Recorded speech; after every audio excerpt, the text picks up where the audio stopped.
चराइदेव में डॉक्टरों की कमी के कारण चल रहे हैं अस्पताल। चराइदेव जिले में डॉक्टरों की कमी के कारण अस्पताल चल रहे हैं। उन्नत चिकित्सा की कमी के कारण जिलावासियों को परेशानी हो रही है। सिर्फ 17 नियमित डॉक्टर और 22 संविदा डॉक्टरों के द्वारा 102 चिकित्सा केंद्र चलाए जा रहे हैं। इसकी वजह से उन्नत चिकित्सा की कमी से जिले के लोग परेशान हैं। यह जानकारी चराइदेव जिला संयुक्त स्वास्थ्य निदेशक डॉक्टर भूपेंद्र कुमार दास ने दी। उन्होंने यह भी बताया कि निजी अस्पतालों के डॉक्टरों के माध्यम से भी रोगियों का इलाज किया जा रहा है। साथ ही चराइदेव जिले के अलावा पड़ोसी राज्य अरुणाचल प्रदेश और नागालैंड के लोगों को भी चिकित्सा सेवाएं प्रदान करनी पड़ रही हैं, जिससे डॉक्टरों की कमी से काफी कठिनाइयां हो रही हैं, ऐसा टिप्पणी संयुक्त स्वास्थ्य निदेशक ने की। मथुरापुर से इस्लाम अहमद।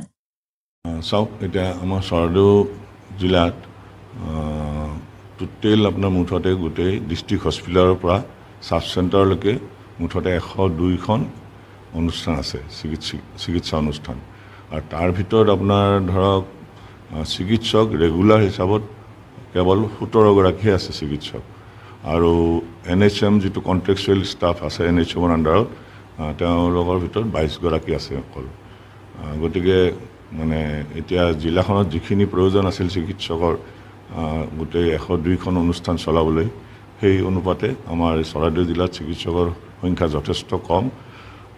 গতিকে আমি এতিয়া তথাপিতো সেইখিনি চিকিৎসকৰ দ্বাৰাই গোটেই জিলাখন চলাবলগীয়া হৈছে। তদুপৰি এতিয়া আমাৰ জিলাত চিকিৎসক মোটামুটি চাবলৈ গ'লে আপোনাৰ ৰেগুলাৰ চিকিৎসক প্ৰায় 25টামান পোষ্টে খালী হৈ আছে এতিয়া। মানে গোটেই ধৰক আপোনাৰ SDMNHO বা ছিনিয়ৰ MNHO আৰু MNHO আটাইখিনি পোষ্ট লৈ এতিয়া প্ৰায় 25টামান পোষ্ট এতিয়া বৰ্তমান খালী আছে।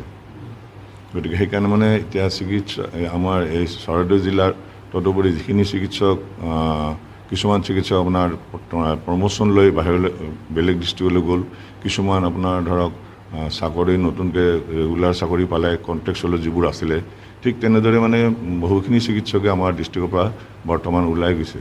গতিকে মানে যিখিনি আছিলে সেই থকা চিকিৎসকখিনিৰ ভিতৰতো এতিয়া আমাৰ ধৰক ক'বলৈ গ'লে আমাৰ ইয়াতে এনেস্থেটিষ্ট এজন আছিলে, তেওঁ অলপতে চাকৰি ৰেগুলাৰ চাকৰি পাই যোৰহাট চিকিৎসা মহাবিদ্যালয়ত জইন কৰিলে।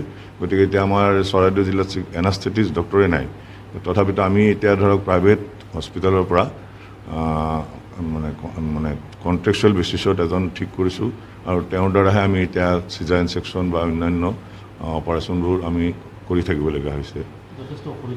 গতিকে হয়, যথেষ্ট অসুবিধাৰ সন্মুখীন হৈছোঁ। তথাপিতো আমি যিকোনো প্ৰকাৰে যি ধৰণেই নহওক কিয় আমি প্ৰশাসনৰ সহযোগত আমি ডক্টৰ আমি প্ৰাইভেট নাৰ্ছিং হোমৰ পৰা হ'লেও আমি আমাৰ জিলা চিকিৎসালয়খন আমি চলাই আছোঁ। ঔষধ আমাৰ ঔষধৰ অভাৱ আমাৰ জিলাত নাই। যিমানখিনি চৰকাৰে ছাপ্লাই কৰাৰ ভিতৰত সকলো ঔষধে আমাৰ ইয়াতে বৰ্তমান এভেইলেবল আছে আৰু প্ৰতিখন হস্পিটেলতেই গোটেইখিনি যিখিনি এজ পাৰ আপোনাৰ এছেঞ্চিয়েল ড্ৰাগ লিষ্টত যিখিনি ঔষধ থাকিব লাগে সেইখিনি আটাইখিনি এতিয়া আমাৰ ইয়াতে মজুত আছে। গতিকে ঔষধৰ আমি অভাৱ একো দেখা নাই আৰু কেৱল আমাৰ মানে অভাৱ হ'ল আপোনাৰ চিকিৎসক আৰু আন পেৰামেডিকেল ষ্টাফৰে। আমাৰ এতিয়া ষ্টাফ নাৰ্ছো যথেষ্ট কম, মাত্ৰ 40 গৰাকী ষ্টাফ নাৰ্ছ আছে, ANMO কম আছে সেই অনুপাতে, আৰু ষ্টাফ নাৰ্ছ অনলি কেৱল 40 গৰাকীৰ দ্বাৰা আমি ডিষ্ট্ৰিক্টখন চলাই আছোঁ।